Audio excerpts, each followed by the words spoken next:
trailer lines. Well, that's fair. Yeah. That brings us to the subject of our video. We're going to talk about what we think the movie's going to be about and what's going to happen in the movie. This is the blind leading the blind, because I like Star Wars, but I'm not the biggest Star Wars fan. I have not followed any of the news. Yes. I know everyone and their brother, they're speculating on this movie and they're hyped up, and I'm just like, it's going to come out soon. I'll find out then. I've caught a couple of small things via osmosis, but obviously there's tons of speculation. There's really in-depth theories. There's all these people writing 50-page long essays about what's going to happen in the movie. We have not given it that depth of thought. No. And that's pretty much all we're going on is examining the trailers. Both Rich and I have done this independently, and today we're going to discuss our findings with you and with each other. Yeah. But we're going beyond just blind speculation. We're going to kind of try to plot out the film. Yeah, yeah. And we'll see what happens, and we're going to remove this video from the internet on December 19th. And burn it, so everyone can't post, "You got the wrong." Unless we're right about everything. Unless we're right about everything, then we're going to leave it up.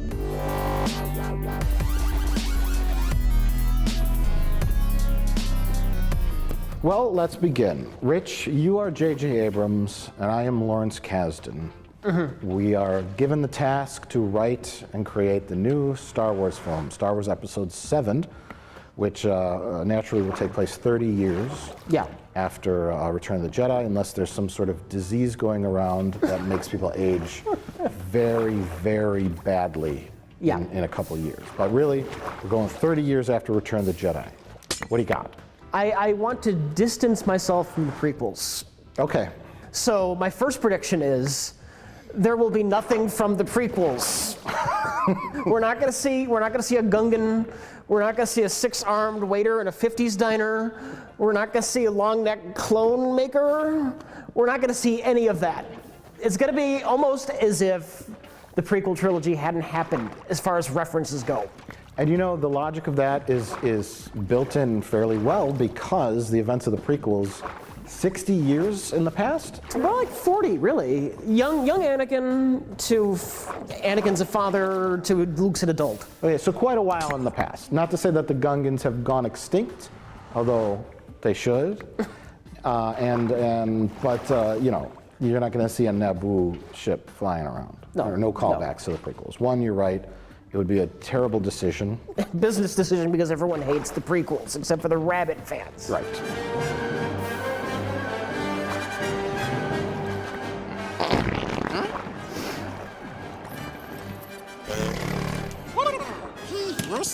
So let's take a look at our characters. Okay. Which one would you like to start with? Let's go with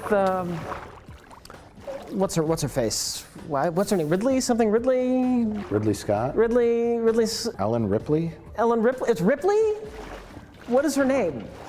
I don't know her name. I don't know her character's name, but I don't know her name. Her character's name is Rey. Rey. R-E-Y, and the actress is Daisy Ridley. Daisy Ridley. Okay. Yeah. Yeah. Let's go with her. I see lots of Luke parallels with her. True. We see her running around on Tatooine, and she's wearing white. I think she is going to be Luke's daughter or possibly Leia's daughter. I'm leaning towards Luke just because Tatooine and the white robes. Yeah, I think J.J. Abrams will say, I'm going to follow the words of George Lucas. It's like poetry, it rhymes. Yeah. To the point where those are the strongest elements of Star Wars, is Luke, the farm boy, learning the ways of the Force, dealing with the dark side, his father, Darth Vader, all that. So yeah, you're right. I'm going with I'm ruling Leia out completely. Yeah. Luke's daughter, between him and I have no idea.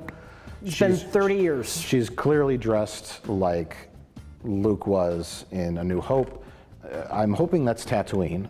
I'm assuming it is. I think it would be really confusing and irritating if they made it a different desert planet. I'm going to go with Tatooine. She's a junker? Scavenger. My prediction is scavenger. Oh, definitely scavenger, but also I think they show her tinkering with something in a shot where she looks up and she sees what looks like a rebel cruiser leaving the planet. And she's tinkering with something, so that probably gives her that kind of technical know-how that little Anakin had. It's working! It's working! Which makes it all the more clear that Like rhymes, it rhymes. it's like poetry. It rhymes. So yeah, very clear on that. Let's move on to the dark character in the trailer. Rilo Clune? Rich Evans thinks his name was Rilo Clune. I have no. What is his name? Is it Rilo Ken? Kylo Ren. Kylo Ren. Rilo Ken is his cousin that speaks Pigland. Okay. What's your guess there? My guess is, well, he's the guy with like the Darth Vader helmet, right? He's some kind of Darth Vader cultist. I'm gonna say there's a cult of Darth Vader, people that worship him. I think that actually the lightsaber, the blue lightsaber, that's Luke's old lightsaber / Anakin's old lightsaber. That's gonna be the MacGuffin. He's gonna want that for his Darth Vader collection. And this is based on another prediction. I think the Boyega, I think he wants the lightsaber. I think he's trying to track down Luke, and I think he thinks the lightsaber is going to help him find Luke. But back to I have very Kylo. different opinions on Finn, but Well, we'll get back to Finn. Okay. All right. Kylo Ren. yeah. Now I'm going to go on and make further unfounded predictions. I'm going to say he's either going to be the son of Luke or Leia. He's going to be either Rey's cousin or brother. And that's going to be either the reveal at the end of this movie, or possibly they're going to pull an Empire, and that's going to be the reveal there. Well, I'm going with right off the bat, he's the son of Han Solo and Princess Leia. Yeah. Mainly, I'm going with this based on the actor they cast. His name is Adam Driver, and he has very distinct Harrison Ford-esque features. Yeah. The pronounced Roman nose, kind of the same eyes, but then he also has the dark brown hair, which is very similar to Carrie Fisher with the buns.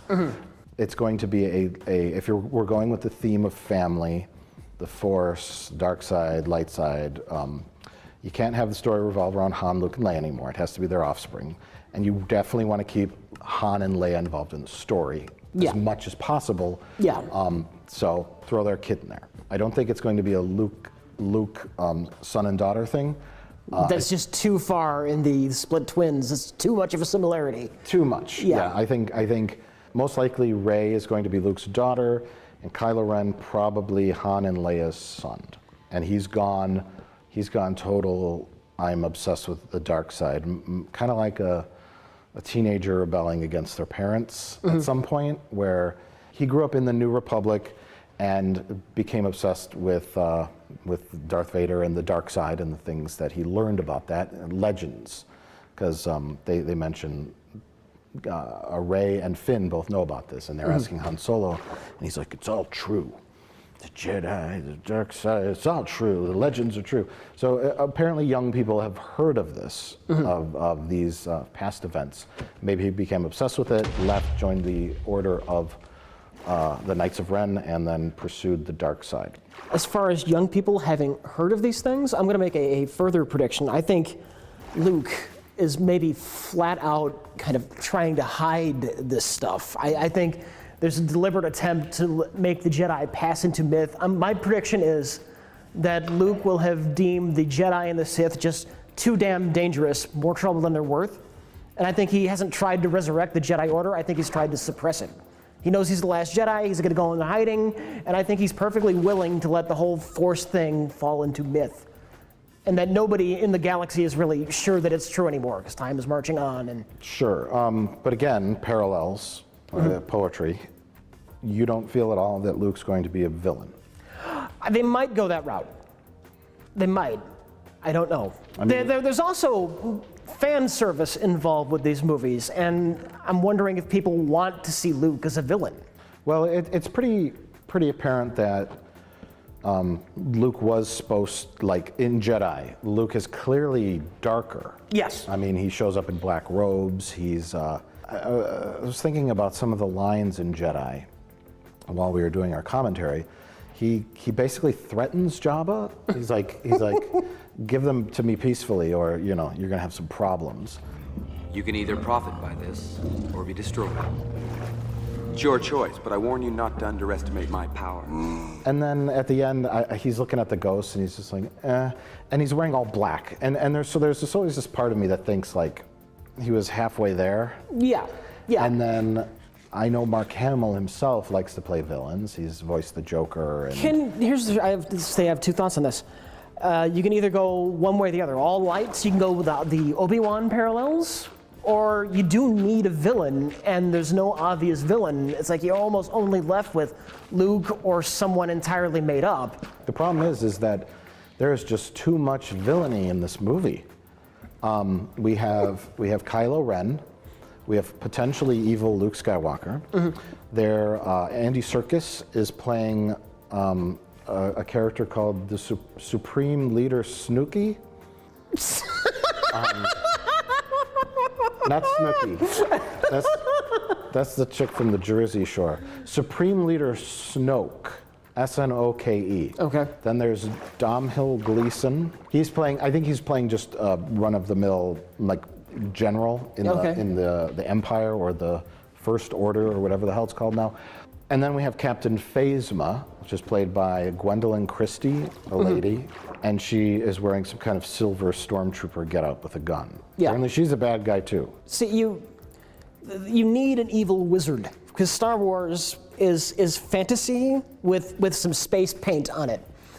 And I don't know that you can just have the Empire be the villain without the evil Sith Palpatine behind it. Well, Andy Serkis will probably be a secret Sith. I have no idea. I think Mark Hamill would probably want to play a villain just because as an actor that would be something different for him. And I think it would be a nice twist for the audience. It would be a nice twist. I'm just thinking in terms of J.J. Abrams and how Star Trek was just fan service. 2009 Star Trek.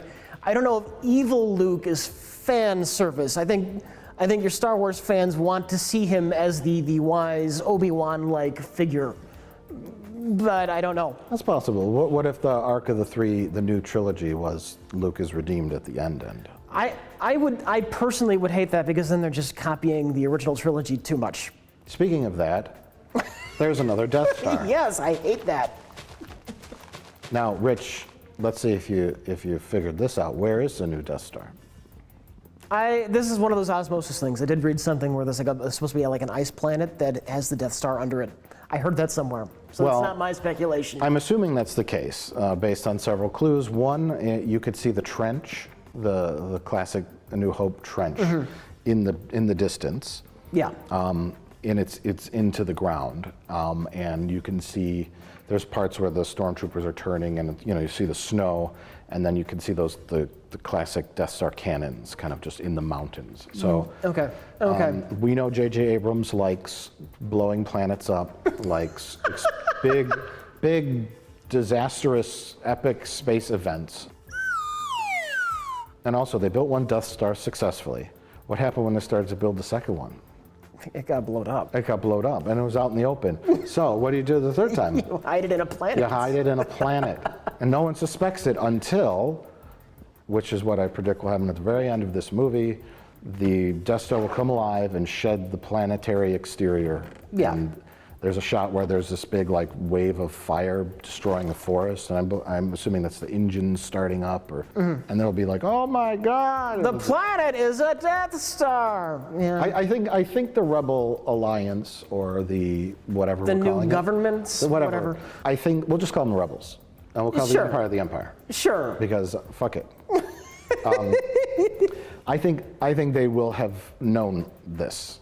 I think because they showed the X-Wing battles, X-Wings fighting TIE fighters. Yeah.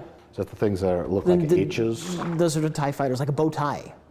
It's like that's why they call it that. Pop quiz, what does TIE stand for? Twin Ion Engine. Damn it. What a nerd. So I think that they know, and I think that's going to be the finale of the movie is the ice planet. Oh yeah, there's going to be fighting the Death Star, yeah. Now, the question is, will they blow it up like they did in the first one? Do you think it'll last? They're gonna make it last, because here's the problem with Star Wars movies. like you said, there's the Sith, and then there's the Jedi, and then there's the Empire. And what does the Empire eventually, ultimately want? Who knows? Power. They want to rule everyone with an iron fist, and they want a giant machine that can blow up planets to ensure their supremacy. Those are the only stories you could tell in the Star Wars universe, apparently, because it seems to be what they're telling this time. But I guess there could be a slight twist where the Empire is kind of like the rebellion this time around, because now that the rebels won in Return of the Jedi, they're the new government. So it's going to be the remnants of the Empire taking over the galaxy with their new Death Star. That's going to be the thrust of the three movies. It's going to be them coming back into power using the mega Death Star weapon. Perhaps. Yeah. And then, but the ultimate showdown. Let's go entirely 3 films in. The original trilogy, Redemption, Darth Vader. The prequel trilogy, the turning of Anakin to the dark side. Yeah. What's it going to be this time? Well, it's going to be turning the brother back into a good guy, and then they're going to fight together against some kind of evil Sith master. It's going to be Rey and Kyle? Kylo Ren. Kylo! I'm convinced Kylo Ren is an anagram for something. All the Star Wars names sound like anagrams and nonsense. They should have a Star Wars character called Anagram. And then when you respell... Anagram Skywalker? Anagram Skywalker. That's the brother of Anakin. Everything about him was all mixed up. Became a used spaceship dealer and just stayed out of the whole affair. Let's talk about Finn. Yeah. Now, I pieced together some clues. Can I talk about the first act of the film? I'm going to do it real quick because there's a lot of information. Okay. Finn, of course, we see on Tatooine wearing the stormtrooper costume. Speculation was he was a rogue stormtrooper, a guy who said, fuck this, I'm out of here. I think that more likely he was a rebel spy hiding in a stormtrooper costume. Yes. Because they show him in the desert and there's this kind of jacket that's going around with this red shoulders and gray. And I see another character wearing that jacket. I think Poe Dameron wears it. There's other rebel characters that wear it. And for some reason, he has it with him when he's in the desert. And so I believe the opening of the film is going to be those guys doing some sort of secret covert shit on a Star Destroyer. Then they get found out. The one guy gets captured, and Finn escapes by jumping in a TIE fighter, shooting the place up, escaping. The Empire bombs his TIE fighter, blows it up, and he spins out and crash lands into the desert. Which is where Rey, while she is scavenging, meets up with him. They meet up, naturally. I kind of had the exact same thought. I'm thinking they might try to work the lightsaber into this, because we see him with the lightsaber. Let me discuss that. Yeah. I'm predicting that Finn is a red herring. Yes. He is not this Force-sensitive Jedi. He happens to have that lightsaber, and he takes it out, and you got Kylo Ren coming at him, and he looks terrified, like he has no idea what he's doing. But on the poster, he's holding the lightsaber. Not going to be the Jedi Knight character, not going to be the one in training or anything like that. It's definitely going to be the girl. And that's what the title will refer to, the Force Awakening in her, because she has the Luke Skywalker Force. I'm no one.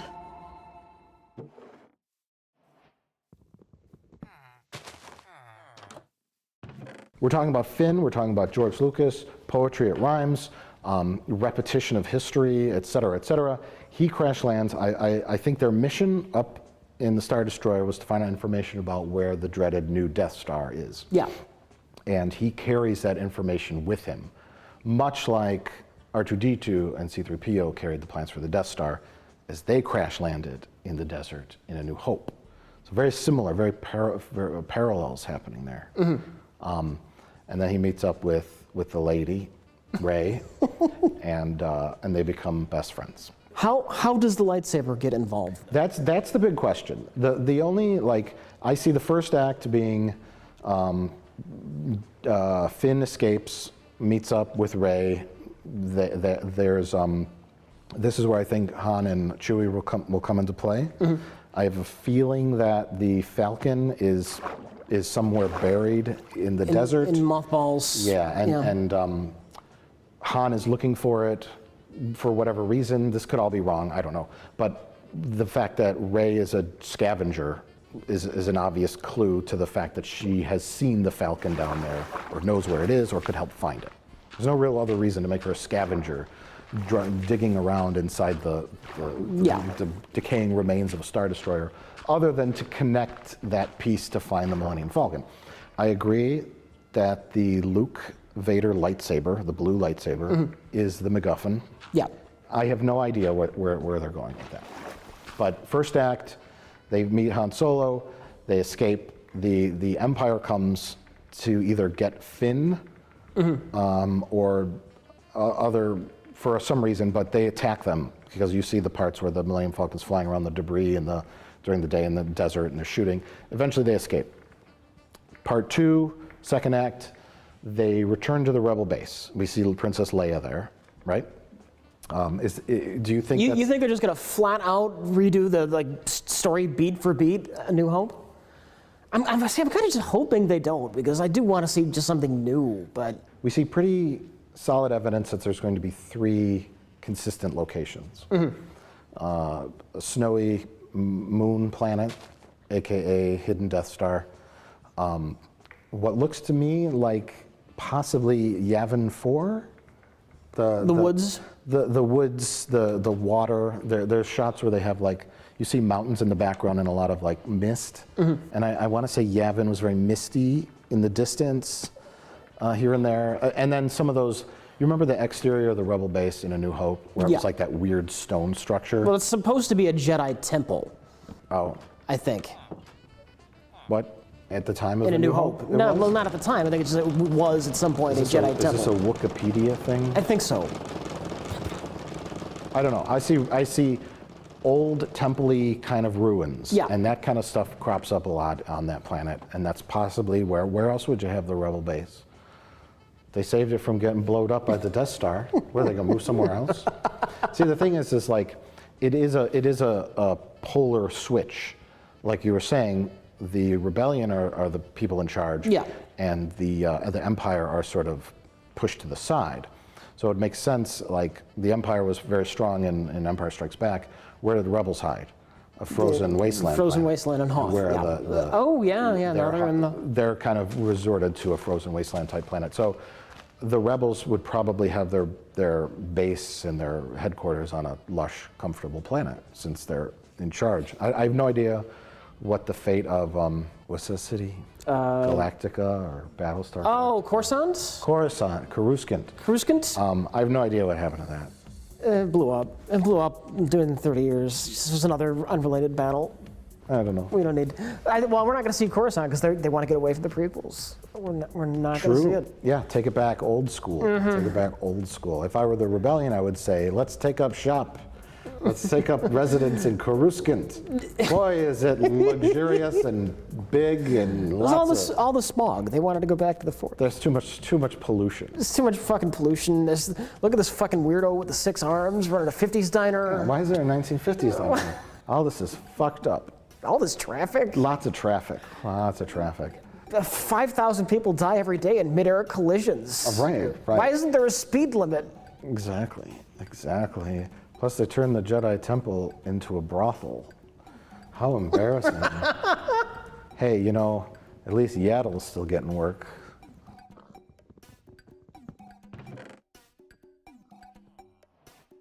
What do you think Han Solo has been doing all this time? Obviously, him and Leia had some kind of split.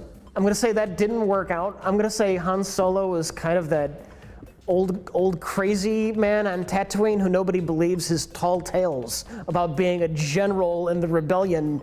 Yeah, crazy man. That's possible. You and your giant dog. He is still wearing the same clothes, which is the Indiana Jones problem. Yeah, there is I'm going to go with that. He does kind of seem like the crazy man who's digging around in the desert trying to find his old spaceship. Yeah. And that's possible. That's going to lead to the magical moment when they do get on the Falcon and he says, it's all true, all of it.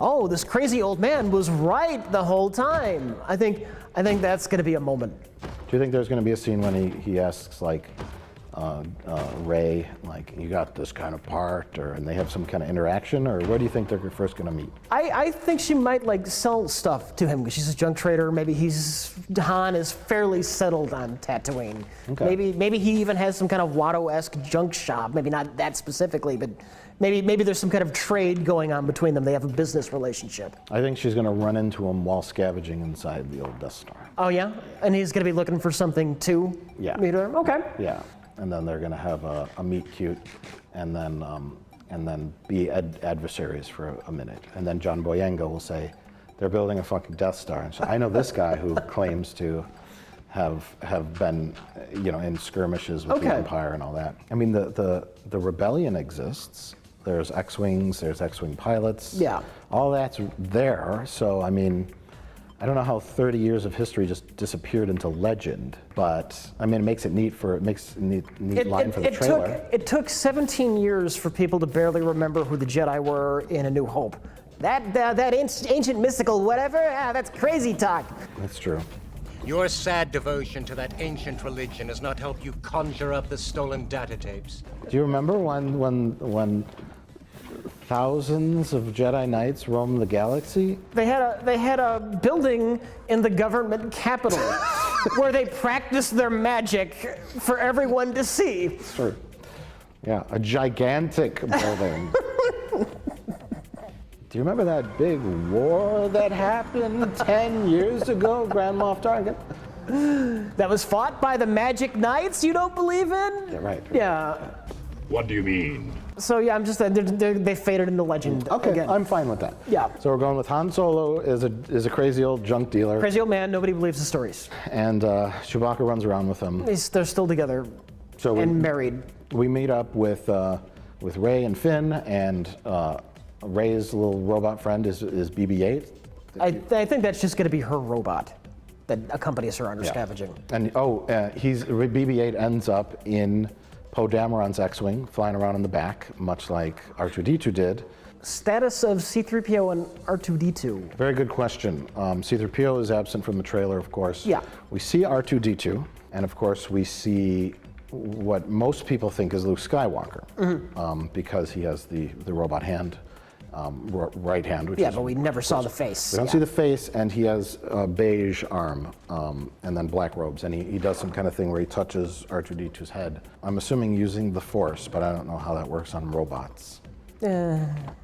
Or he's just like, oh, R2, I love you. It could be just a sentimental moment. Could be a sentimental moment. First time he's seen R2 in 20 years, I don't know. I don't know. Could be some kind of crazy robot character. Could be Luke Skywalker, but that is a scene, and there's clips of this scattered throughout, which I think that takes place on Tatooine. I'm not sure.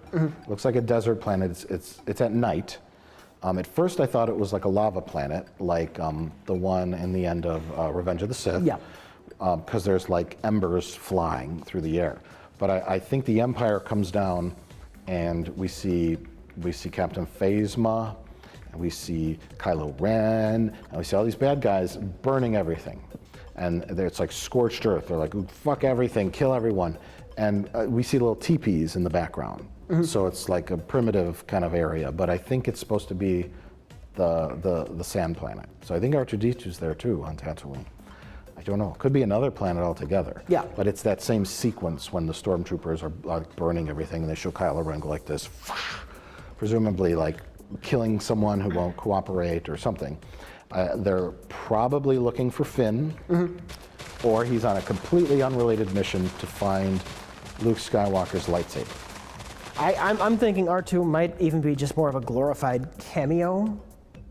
I think BB-88 is going to be like the replacement. Oh yeah, R2. BB-8. It's just BB-8. It's not BB-88.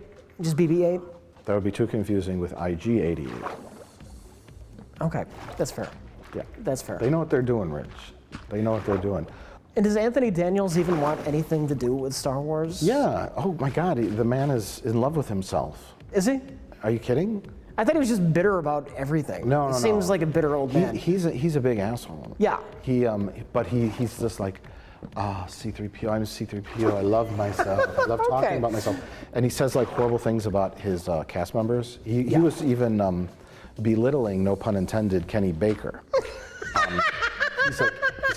He's not even in the droid anymore. They put him in there for 5 minutes. He's just, I wish he would die already. And he says horrible things. He's a selfish, hate-filled, egotistical monster. You say that though, and I can't help but picturing Kenny Baker in the BB-8 suit. Just tumbling around. Or like maybe it's like a hamster ball. He's just in there running. It's very possible, Rich.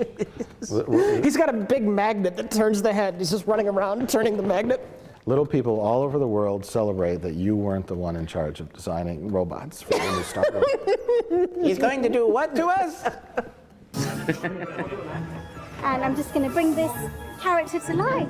It's almost like ceremonial at this point. I'm sure they put Kenny Baker in the R2-D2 thing for one shot. Yeah. Same with Peter Mayhew. I know I've seen him sitting in the Falcon cockpit with the costume on. I'm sure it was for seated performances only because Peter Mayhew's he's almost crippled. It's very hard for him to walk. So I don't think he's in the Chewbacca costume when they're running and jumping and shooting and doing adventure scenes. I think it's just kind of ceremonial. Same with Anthony Daniels, but we don't know C-3PO's involvement in the film. That might be another glorified cameo. He might just show up kind of sort of in the background when like the Princess Leia scene happens. Right. Yeah, maybe he just lives on the Rebel base and helps Leia. I'm guessing he's just Leia's robot. He's her butler. Yeah.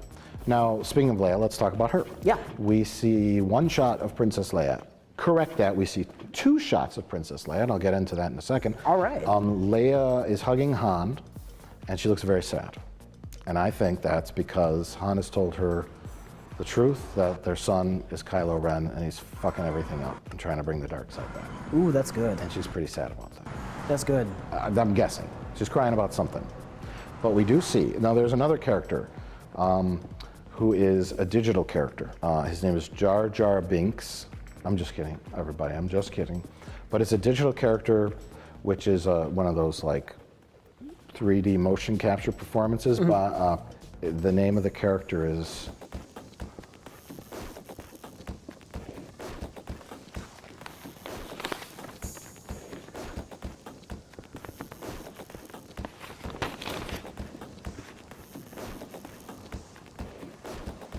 Maz Kanata.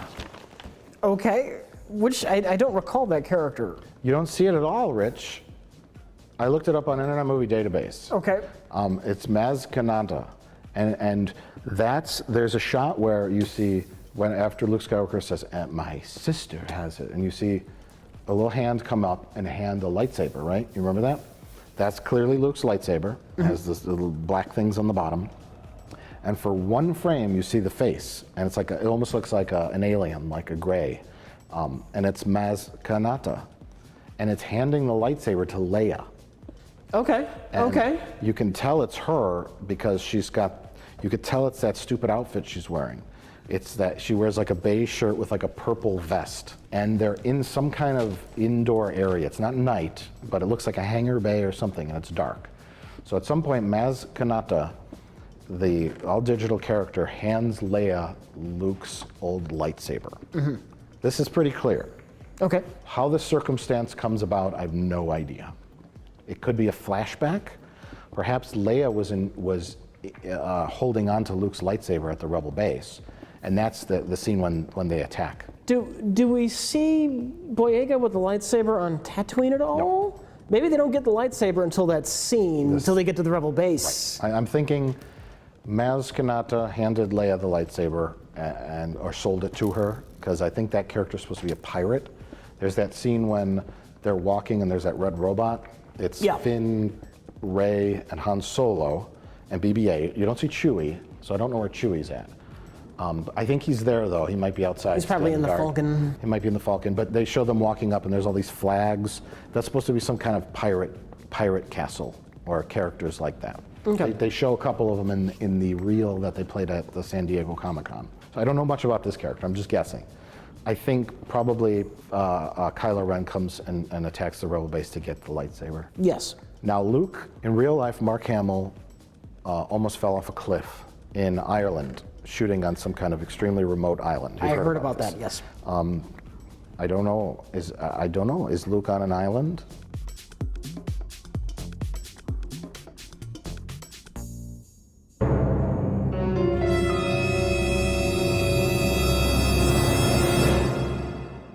Oh, God. I have no idea where Luke is.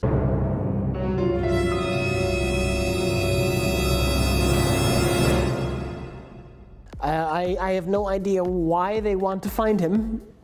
I don't know if they're desperate for another Jedi to help them bring down the Death Star, or if times are getting dark again. We need the Jedi to help us. We have to find Luke. The only real speculation I have on Luke is that he is in self-imposed isolation because he doesn't think Jedi and Sith are good for the galaxy. Death and ghosts. Who's going to die? I think they're going to kill somebody for some emotional weight, and it's either going to be Luke or Han. Here's my thoughts. Yeah. I think we're talking the final act of the movie, the big action-packed ending. TIE fighters and X-Wings fight over the Death Star. The Ice Death Star, Ice Death yes. Star, which will become active at the end of the movie. On the surface of the planet, we will have the showdown. Kylo Ren, which is in the forest, will fight John Boyega. Yes. We see Rey crying over something. She's crying a whole lot. I have a feeling, even though John Boyega is listed as in Episode 8, I think it's going to be him who dies. Yeah. Because he's going to bond with Rey, and that's going to give her the motivation to pick up the lightsaber and take over. I don't think it's going to be Han, because, or some people have said Chewbacca. Yeah. She's not going to cry emotionally over the death of Chewbacca. I'm not going to say it's Boyega because I think she's just going to meet him in this movie, and I don't think there's going to be enough of a bond between them to justify that emotion. I'm going to say maybe she knows Han a bit better before the movie. I mean, I know you speculate they meet while scavenging. I'm going to say they maybe had a relationship before, and it's going to be Han. And I think it's going to be Han because, one, Harrison Ford has wanted Han Solo to die for 30 years now. And this might be like his and Lawrence Kasdan's attempt to do what they thought should have been done in Jedi. It's very likely. It's very likely. He is listed on as in Episode 8, though.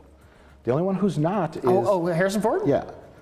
Okay. I mean, it could be just a trick. Like, no one knows exactly what's going to happen.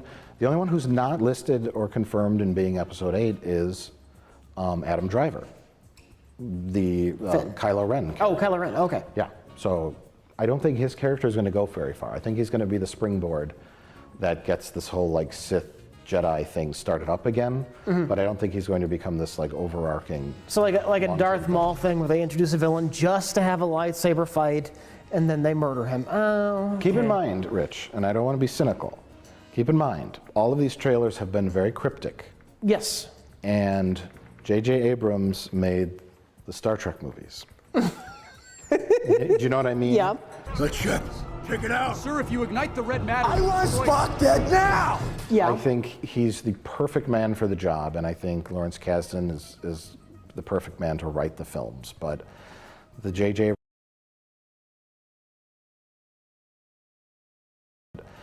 Abrams Star Trek films have been very emotional, very large scale, but not quite intelligent.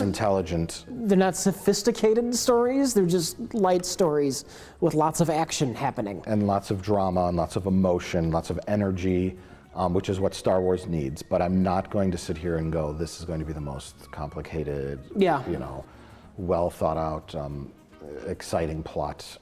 It's not going to be heavy in terms of its structure. I think it's going to be pretty straightforward. Well, it's like the Luke stuff. It's just one of two ways. He's the secluded Obi-Wan-like Jedi who imparts wisdom and then is either killed off or fades into the background, or you make him the new Palpatine, and he is corrupted by evil. But I think you get either one of those two extremes. Right. I'm even wildly speculating that maybe he's possessed by Palpatine's Force Ghost, because they have to work Force Ghost into it somewhere. And that might be a reveal later on where Palpatine's evil influence from beyond is corrupted Luke. Yeah, well, while we're in the cynical chapter of this discussion, let's talk about Darth Vader's burnt-up helmet and the possibility of cloning him to come back. Oh, just a flat-out clone? Oh, possible. I mean, we're talking dollar signs here. We're talking Vader returning in the final film or some shit like that. I was either thinking, okay, I didn't think of clone. I thought maybe possibly you'll see like a full-on Vader Force ghost talking to somebody just to work that image in. No, because Vader Force Ghost would not be Darth Vader. It would be Anakin Skywalker. I'm just thinking Yeah. like JJ working the nostalgia angle on the famous images. The Force Ghost is a Star Wars thing. Yeah. Somebody is going to be a Force Ghost at some point in this trilogy. My guess is that it will be Liam Neeson returning as Qui-Gon Jinn. Does anybody remember me? Everyone who I knew is dead. Don't you remember in the end of Return of the Sith, Revenge of the Sith, Yoda was meditating and he's like, I've been communing with Qui-Gon in the spirit world. Qui-Gon. How to commune with him, I will teach you. I don't think Darth Vader Ghost will appear anymore. I think that's ridiculous. It is. I'm just thinking they're going to want a Force Ghost, and they're going to want the iconic Darth Vader image in there. Not necessarily Darth Vader as a Force Ghost, but They squeezed it in there. If things get desperate, they'll clone him, and he'll come back. well, this you say like, they get desperate. Like how well planned do you think this trilogy is?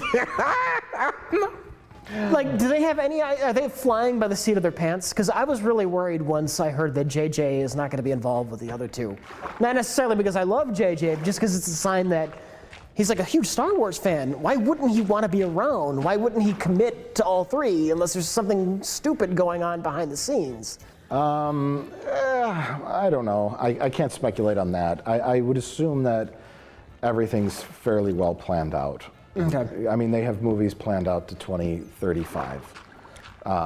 You have to figure that they're adapting the Marvel films model and going, let's plan all this shit out ahead of time. Yeah. I mean, you remember the TV show Lost, right? Also, you remember the prequels, right? Yeah. It's just, I think, because I mean, they've signed everybody on. Andy Serkis is involved. There's all these mysterious characters that we don't know anything about. I think there's going to be an overarching plot. Just the thing is, when you boil it all down, it's all going to be kind of the same themes that worked before, because that's the safest bet. Yeah. You don't want to make a movie about a political upheaval like the prequels. You want people like the magic of the Force. They don't like midichlorians. They like the dark side. They like the Jedi. They like the magic of that character that comes from nothing, the Rey character, the Luke Skywalker character, going off and adventuring. Luke, the Force will be with you.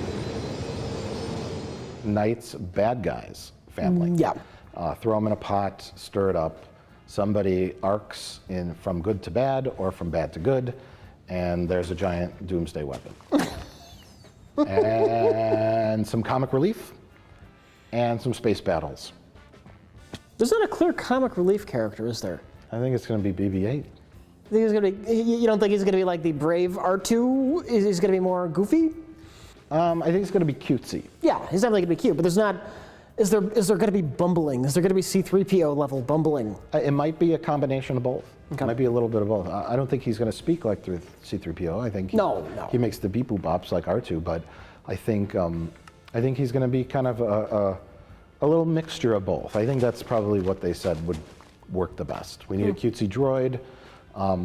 Let's come up with this new guy. Let's make him a little mixture of both. Yeah. Jar Jar is a key to all this. If we get Jar Jar working, because he's a funnier character than we've ever had in any of the movies before. Much better than Jar Jar Binks. I'm definitely not advocating Jar Jar Binks should appear in the new trilogy. You are? Will we see his grave? Will they give the fans that satisfaction? Will he have like his own special grave and like Yavin? He was a senator. He was a famous senator. He fought at the Battle of Gunga. He was a general at the Battle of Gunga. He's got a hero's tomb. but he's definitely dead. He died shortly after the Empire took over. Can we go a step further? Yeah, let's go. And have a character come in and say, the grave of Senator Binks has been desecrated. It appears there's bantha poodoo all over it.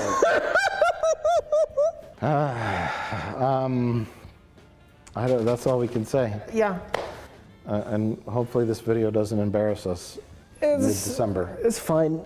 It's all fine. You do what you can. It'll be a fun movie. We're going on just gut instinct on what works in Star Wars, what soulless money-grubbing producers will do to placate all audience types, and throw a little bit of Star Wars know-how and knowledge in there, amidst the cynicism. And there you go. You got a J.J. Abrams film that will get a 92% rating on Rotten Tomatoes, and will make a ton of money. Star Wars has always been a product. Oh yeah. Yeah. Yeah. I'm okay with that. I'm just saying. Look at all these products. I know, and we own them all.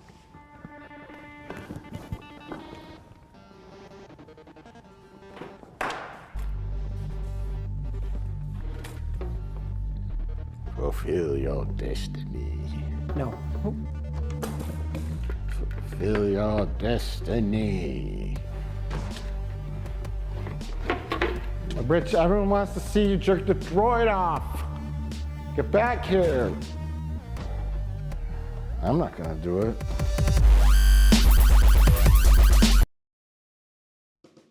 Hello, I'm Mike. And I'm Rich Evans. And today we're here to talk to you about the new Han Solo standalone film. That's right. Disney's Star Wars Han Solo film, Han Solo, A Smuggler's Tale.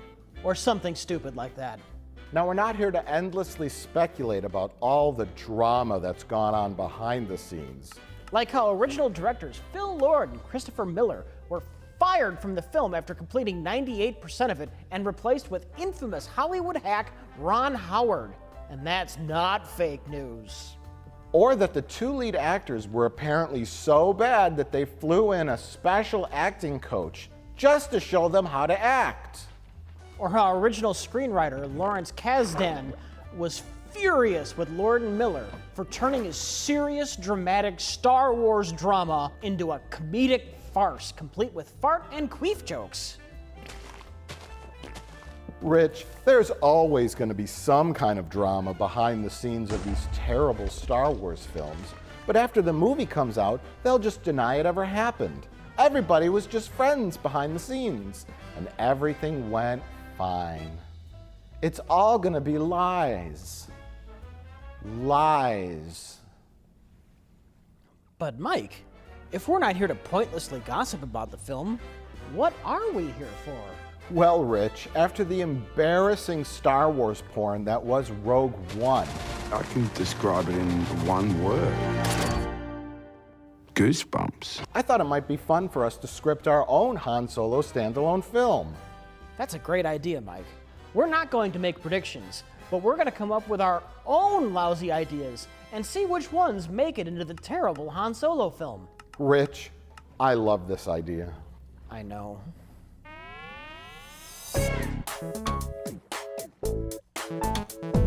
Well, Rich, we've both come back now, and we have ideas for what we would do if we were hired or forced by gunpoint by Disney to make a Star Wars Han Solo standalone film.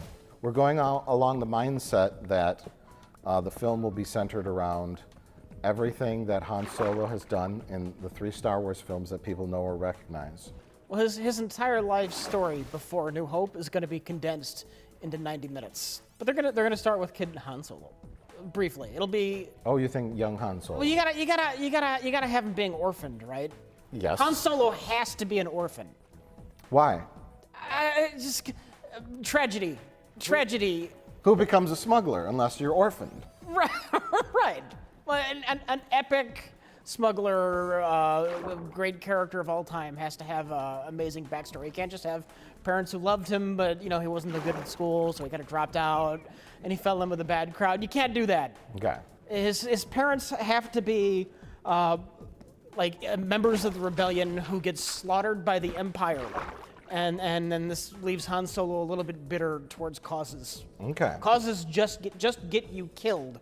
I'm going a little deeper here. His parents own and operate their own transport vessel. Oh, okay, okay. And they let Han Solo pilot it every now and then, you know, so he learns to become a pilot. They're going to have a scene where his dad gives him some advice. It's going to be on the bridge of the ship. He's going to say, he's going to tell him only to look out for himself.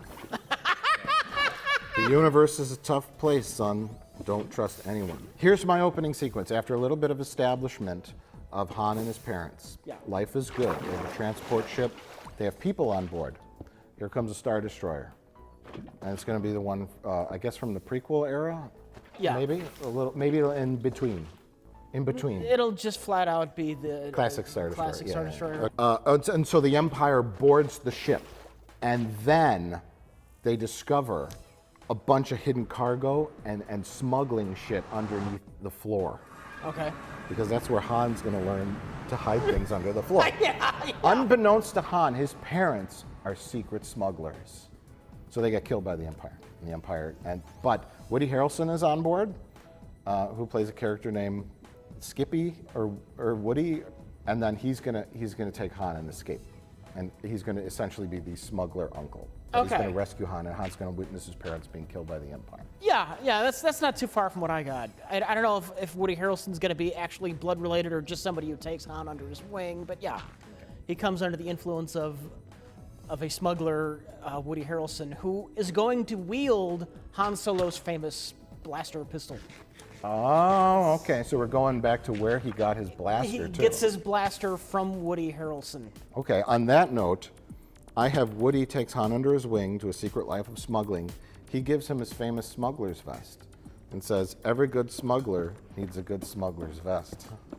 And he's wearing the Han vest. Yeah. And maybe if it starts off with Han as a little kid, the vest is a little big, and then it does an Indiana Jones bit where, you know, when you got heart, kid, and he puts the hat on Indy, and then it tilts up, and then Indy's on the ship. Do you remember this? Do you know what the I'm talking about? Yeah, I know exactly what you're talking about. It's going to do that with Han. He's going to wear the smuggler's vest. It's going to be a little big, and he's going to look up, and it's going to look up to Han, 20-year-old Han. Maybe he was 10 then. Right. Now he's 20, and then he's going to go like this, punched right in the face, and then there's going to be some kind of smuggler brawl. So we're going to jump from age 10 to age 20. Woody Harrelson's been raising him that whole Yes. So you think it's going to be the vest? I figure it might be a little bit subtler. I think, you know, that red stripe he's got along his pants? Oh. I figure that's the smuggler insignia. Oh. The smuggler's got the red stripe. It's a subtle little thing that the smugglers do. You know, you're in the business. Okay.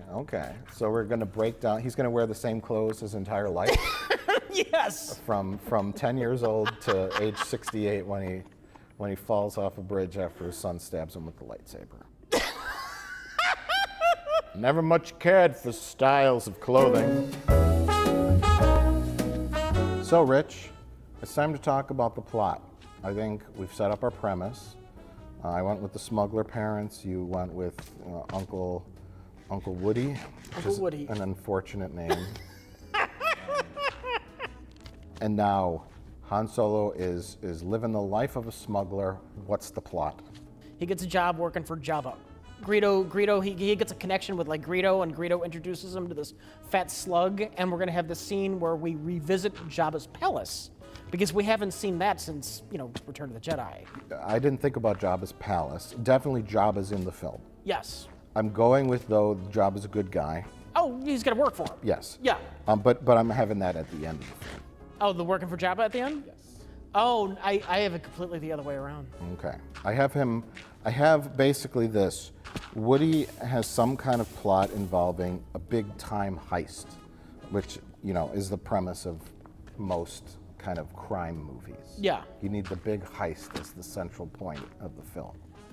I have the central point of the film being like the cargo that Han Solo has to ditch that gets him in trouble with Jabba in the first place. Oh, you think Jabba's going to be trying to collect his money for 35 years? That'll be like the last act. No, I think they're gonna full out pull a Rogue One. It's gonna end right where A New Hope begins. That is stupid. This man's entire life His entire fucking life is going to be condensed into 90 minutes. You know, you're probably right. I think I'm not thinking stupid enough. I'm thinking set up a couple things. Oh, yeah, no. And then leave yourself, you can have 6, 7, 8, 9, 10 Han Solo standalone films after this one. But you're right. It'll probably be like Rogue One, which is unfortunate. See, I'm thinking Woody Harrelson, AKA the Mentor, Yeah. will be someone who ends up becoming shady and betraying Han. The switcheroo is pretty common in most heist movies. Okay. And that's where Han's gonna get a little more jaded. I don't have that being Woody. I think Woody's just gonna die. I think the betrayal is gonna come from love interest. Oh. A love interest is going to end up like secretly being like a rebel spy. And then she's gonna take off with the money to fund the rebellion. She's gonna do something like to benefit the rebellion at the expense of Han Solo. In mid-film, Han is gonna get captured. And this is where he's gonna meet Chewbacca. Chewbacca's going to be a spice miner. He's going to be forced prison labor. You know, he's going to be wearing the exact same style of handcuffs that he wore in A New Hope while he's doing his digging, and that's going to be why Chewbacca hates those handcuffs in A New Hope. That's brilliant. Han Solo's going to unlock the cuffs, and Chewbacca's just going to take the handcuffs and like throw them. Okay, great. Will there be a scene where a stormtrooper is like trying to put them on and they won't quite? Right. They won't go on all the way. Yes. Okay. How about this? Han Solo and Chewbacca are thrown in an Imperial prison together. And we have a scene where it's the first time they meet. Chewbacca's like in shadow. Yeah. Like rim lit, you know? Kind of like how he appears in the beginning of Return of the Jedi. And then here, and then Han Solo's like, oh my God, you know, there's a monster in here. And then he comes out and he goes, and then Han Solo goes, I'm sorry, what did you say? This good laugh moment. Yeah. And then they're stuck in the prison for months. Oh wow, you think it's gonna be months? And then they bond. Okay. I'm definitely thinking there's a scene where, because we haven't seen this yet, and they have to milk everything. The floating ball with the syringe on the end is gonna come in with the truth serum and try and Vader's gonna interrogate somebody. With my theory of his entire life is 90 minutes, the heist you're talking about, it's going to all be centered around the spice mines of Kessel. Of course. There's going to be, the whole adventure is going to be an adventure on planet Kessel where the spice mines are, and there's going to be walkers on the surface of Kessel walking around. But the whole film can't take place in one location. We have to go to 9 different planets. You understand that, right? We definitely have to go to Cloud City. Okay. And we definitely have to go to Tatooine because we have to go back to the Mos Eisley Cantina. I think the canteen is going to be early at the beginning of the film and at the end when he meets Jabba for the first time to get employed as a smuggler. Okay. I don't know where they're going to work in Cloud City, but I admit they have to do it. You got a lot of guts coming here. Because he's already going to be on Cloud City. Lando has done nothing but Cloud City before Empire. No, I disagree. That's so terrible, you might be right, but I'm going to have to disagree. Lando runs on Cloud City. He's the administrator of a mining facility. Okay. So that will mean that Lando will be digging around on Kessel for those spices. This mining operation. He's going to be a budding entrepreneur running a mining operation on Kessel when he gets wrapped up in the smuggler game with Han Solo. Lando is a wild card in this, definitely flying. See, at first I thought Lando is going to be flying around in the Millennium Falcon with Chewbacca. Yeah. And Chewbacca kind of comes with the ship. But I did do a little bit of Wikipedia research, and I know that's all out the window at this point. Yeah. It has Han rescuing Chewbacca from a space prison, and Chewbacca owes him a life debt. That's why he's best friends forever. And I think that's just terrible. He owes me what you call a life debt. I think it's more terrible than what will actually be in the film.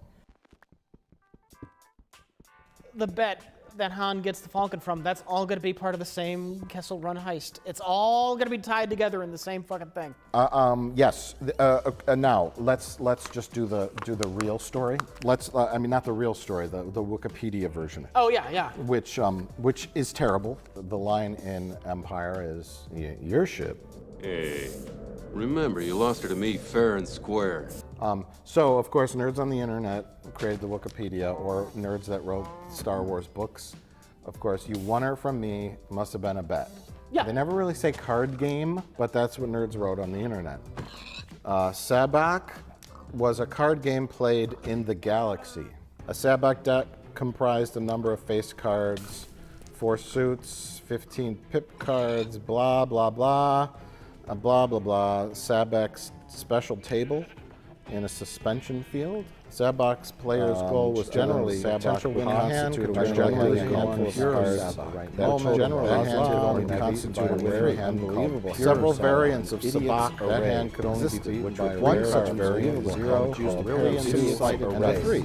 And Solo kept the pair of golden dice used in that game. That's boring, and that's stupid. Yeah, but considering this is something that is never meant to be, it was never meant to have been seen on screen, I'm okay with Han Solo winning the Falcon in a space poker game. But not in the movie. No, the movie, it's going to have to be more epic than that. Yes, and by epic, we're talking about the Kessel Run. The Kessel Run, this is just going off, I'm adding some of this based on what you think, like with meeting Lando on Kessel because he's got the mining equipment. They're going to make some kind of bet like there during the heist, like who gets out with the most spice or who gets out first or something. But the bet's going to be involved on the same Kessel Run that the Falcon sets the record for. The Kessel Run was smugglers stealing or smuggling illegal spices from Kessel to somewhere, and it was an illegal trading route. So it would be like the ship that did it the fastest, and that's boring. No, because a parsec is not a measurement of time; it is a measurement of distance. I think near the end of the film, with the people, the Star Destroyers, the Imperials are going to be chasing Han Solo with Chewie and Lando and the girl and the Falcon from Kessel, and he's going to try and lose them by flying close to a black hole, which will condense the space, allowing the Falcon to make the trip in less space, thus a shorter distance. And Wow, then Rich. this Star Destroyer that's following them, it's gonna get too close, and you're gonna see it get sucked into the black hole. It's gonna get ripped apart. That's an interesting theory, and that's almost too interesting and cool. I think with the parsec acknowledgement, it's going to be a wink wink. Okay. I like your idea about a distorting black hole tearing apart a Star Destroyer, but I'm afraid that's a little too clever. But they do like visual spectacle, and that's visual spectacle. Speaking of visual spectacle, my prediction for the Kessel Run is a space drag race. Okay. Let me elaborate. Okay. Other than the pod race in Episode 1, The Phantom Menace, we haven't really had the ending, the climax of a film, be like an exciting chase. It's always been fighting the Empire. Got to blow up the thing. I think that the Kessel Run will be the Kessel Run, but it's going to be a whole bunch of smugglers in different ships, all racing through some kind of crazy, complex run. And that's going to be the exciting ending. And there's going to be a little bit of a twist. Lando will be flying the Millennium Falcon when it makes the Kessel Run. Oh, because it just says the ship that Han made the says Kessel it's the Run. ship that made the Kessel Run. It's the ship that made the Kessel Run in less than 12 parsecs. It's going to be like, whoa! And I have a feeling that the Kessel Run will tie in with the exciting conclusion of the film. Yeah. Han will be flying some other kind of spaceship. It's going to be like a junky spaceship, and he's going to be like competing with Lando. Lando's going to be kind of his competition You're through the right. film. And Lando's going to be like, yeah, fuck you, Han. I'm going to go faster and faster. And Han's going to keep trying to catch him because he has to warn him about something, like a bomb or the Empire's coming. It's a trap, all that stuff. Oh, will have young Admiral Akbar in it. Oh my God! I didn't even think. He'll to be a have smuggler. Akbar in I it. just thought about it. He's going to go, it's a trap! Young Admiral Akbar is going to be like a cool guy. He's going to have bell bottoms and like a hip outfit, and he's going to be like. He's gonna have an earring. A big earring, yeah. And he's going to be early days of smuggling before he joined the military. Before he worked his way up to admiral in the next 5 years. So all these different pilots are going to have their own ships, and they're all going to be trying to make the Kessel Run. But there's going to be some kind of plot involving bounty hunters and the Empire and some kind of trap. Okay. And so it's Lando, and Lando makes the Kessel Run in 12 parsecs because he's trying to outrun Han. Han's really not trying to beat him. He's trying to warn him something bad's about to go down. And it's going to be this exciting chase sequence. It's going to end in some kind of space battle probably, but there's going to be a big space race because we haven't had a race in space. They did this on an episode of Star Trek Voyager. They go in there's like the space race with all these different like alien cultures, and they all have their own little like 2-seater crafts. And Captain Janeway's like, we're gonna do it as a You're right. cultural exchange. We're all gonna, and something happened, but it was just terrible. Wikipedia says he was born on the planet Corellia, and then the Millennium Falcon is a Corellian YT class freighter or something like that. Yeah. Is it weird that Han Solo was born on the same planet that some random ship that he flies later in life comes from? Here's where you're confused. Han Solo said Corellia once, and Star Wars fans have no creativity.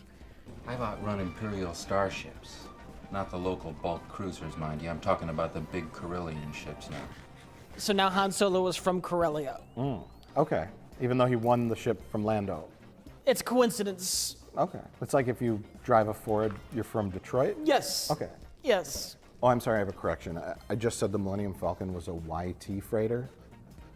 It's technically a YT-1300 492727 ZED. You gotta get that right. You gotta get that right. I know. What's Han Solo gonna be flying beforehand? Something new they made up, or what ship can they reference? I thought of something so stupid. He's flying Slave One. I thought of that. Oh my God. I fucking thought of that. And then Boba Fett steals it from him. Yes, yes, that's the ship they can chase. Yes. It's so bad. It's gonna happen. We both had that, so it's definitely gonna happen. That was so stupid. I didn't put it in my notes, but I thought of it last night. And I thought of it too. Which means some terrible hack screenwriter thought of it as well. Oh, possibly Jabba will have arranged the space race as a big kind of betting thing because Jabba was kind of overseeing the pod race in episode 1. I think, even though this makes no sense, in Jabba's palace, he's gonna have a trophy room full of people frozen in carbonite. Oh. The people who have like failed him. This could happen to you. Be careful. Even though it makes no sense, yes. Let's talk about carbonite. I always interpreted the carbon freezing room as some sort of like industrial thing. That's how they like transport the gas. They have to freeze it in the carbonite instead of putting it in a container. Yes, and they just like, let's put a person in there. But I predict that Lando Calrissian will have a carbonite freezing gun.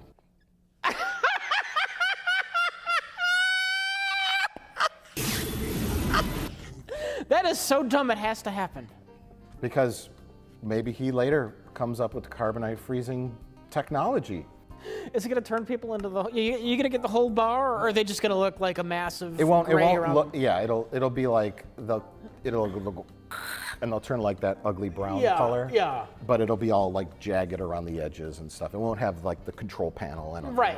That's the technology later. On Tatooine, Han will bump into a 5-year-old boy, and Han will say, "Watch where you're going, kid." Then a man off screen will say, "Come along, Luke. I've got to get back to your Aunt Beru." And then the audience will go, "Oh, that's Luke. That's Luke Skywalker. That's young Luke Skywalker. He'll run off, and we'll hear a little bit of Luke theme, and then boom, someone will bump into Han. Watch where you're going. See, I don't think they can resist having this movie end exactly where Han Solo is at the cantina scene in A New Hope. The last shot's gonna be him sitting in this booth. You think so? While Chewbacca walks away to talk to an old man in a robe. No. Maybe they won't go so far as to have Obi-Wan talking to Chewbacca, Okay. but it'll be Han Solo sitting in the booth in the exact same pose he's lounging in. I think they're going to ignore the age difference. I think he's just going to be sitting there before New Hope. No. Oh, God, I'm on the fence about this. I have a feeling they're definitely going to the Mos Eisley Cantina. And we're definitely going to see a lot of the same familiar faces. We're going to see that band. But Han is going to get into like a bar fight. And he's going to get his ass kicked. And it's going to be a really like night and day example of Han before, fucks the place up and flips the bartender a coin. Yeah. Nobody messes with him. To young Han, out of his element, kind of like how Luke gets beat up by the guy with the fucked up face. Yeah. You don't belong here. And You got a lot to learn, kid. that kind of thing, yeah. Han's going to get his ass kicked by, I want to say it's the same guy. They just did him in Rogue One. So it's going to be like, Hammerhead. it's going to be somebody else. Or Wolfman. Well, they don't use Wolfman. They CG'd out him in the, it's going to be some creature that beats up Han. Maybe he'll run into Lando here. There's a whole lot of possibilities.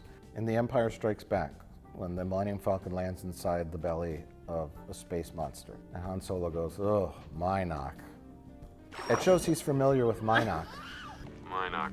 Chewie, check the rest of the ship. Make sure there are no more attached. Will Mynock be in this film? They might be in the spice mines. Okay. The spice mines will be full of Minox. Okay, and a couple of them will they'll have a scene where they have to run from Minox and they're flying everywhere. They'll be running from someone, and the Minox will be like, he'll like shoot the wall, and the Minox will fly down, and they'll fly in like the stormtrooper's face while everyone's escaping. They'll get caught up in the engine of a Boba Fett ship who's trying to get them. Yeah, Minox sucked into the engine. One will like startle him early on in the Kessel sequence, and then later on he'll use that knowledge to his advantage. Very good, very good. I can visualize that whole sequence. I see it in my brain. But I think the most important thing is that all of the famous aspects of Han Solo, winning the Millennium Falcon from Lando, the Kessel Run, and the cargo that Han Solo loses that angers Jabba, all the same adventure. There's got to be some kind of like Jedi thing here somewhere, right? I have an idea. Like someone they escaped with from the spice mines, one of the prisoners was a Jedi who got imprisoned after the Clone Wars. So they have an excuse for him to whip out a lightsaber at some point. He'll have to die during the adventure, but they meet a Jedi on Kessel. That's terrible. That's how we could tie Vader into the plot. Okay. He's hunting down one of those last Jedis. Okay. Maybe Han Solo has to smuggle a Jedi. That's the cargo that he's got to go to Kessel for. It's not really the spice. That's just a little side thing. But he's hired to rescue the Jedi who's imprisoned. The Jedi is in like a stasis chamber, and Han Solo's trying to get him to Tatooine. Is the stasis chamber carbonite? Oh my God. Is there going to be a sequence where they have to free a Jedi who's frozen in carbonite? Yes. They got to get this Jedi to Tatooine because the Jedi wants to talk to Obi-Wan. Oh. And then I'm talking about a Ewan McGregor cameo at the end. I have sensed the presence of a Jedi on Kessel, Lord Vader.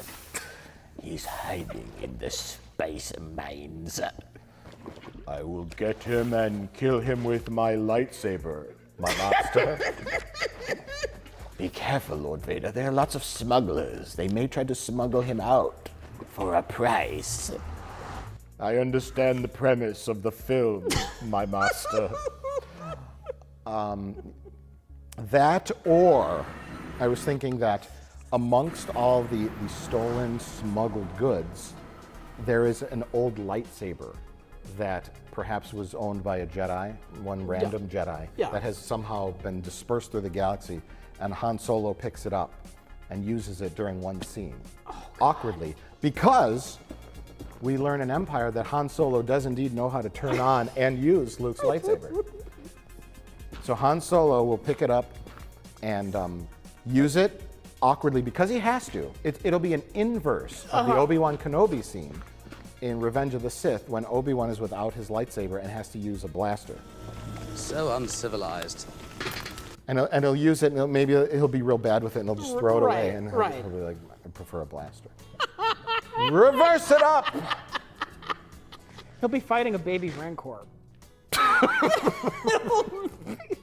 And his blaster will get knocked out of his hand. And he'll knock over a bin of stuff, and it'll be there. I got it. There's gonna be a Rancor cave on Kessel.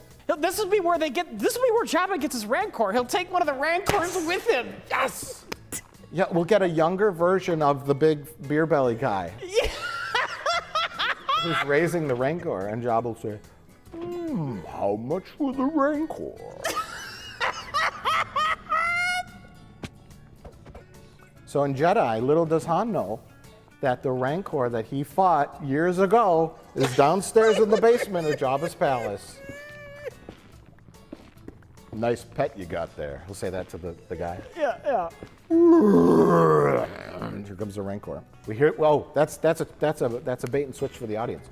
We hear the roar of a Rancor, and Han goes like this, and then we have a shot, and then the camera pans down, and we see a little one. Hey, it's just a baby. And then it starts running at him really fast, and he goes, "Aah!" So the Jedi angle then is either smuggling a Jedi in carbonite, because Lando shows Han how to carbon freeze somebody. He can't have any life signs. We gotta freeze him. Let's use my carbonite freezing gun. If he survives the freezing process, there's this guy named Kenobi on Tatooine. He wants to reach him for some reason. We gotta smuggle him through the Kessel Run. Jabba's doing that big race. It's the perfect time. There'll be so many other ships going. I sense the presence of a Jedi on Kessel. It's done. We got it. We got it. We got it. Got it, ladies and gentlemen. Folks. We got it. At least we got a bunch of ideas. We are 95% correct. I can feel it. And we'll, you know what? We'll throw in the Jedi carbonite smuggling plot, and we'll also have a scene where Han Solo awkwardly uses a lightsaber to fight off a baby Rancor. If that's gonna be in like the Jedi's possessions, that's where he gets the drone. It's got all of his personal effects. Okay. Yeah. Okay. What's this lousy thing? Some kind of sword? I'll take a good old blaster any day. It's too perfect. Yeah. I want to see this film. I went into this having absolutely no interest at all, and now it's movie of the year.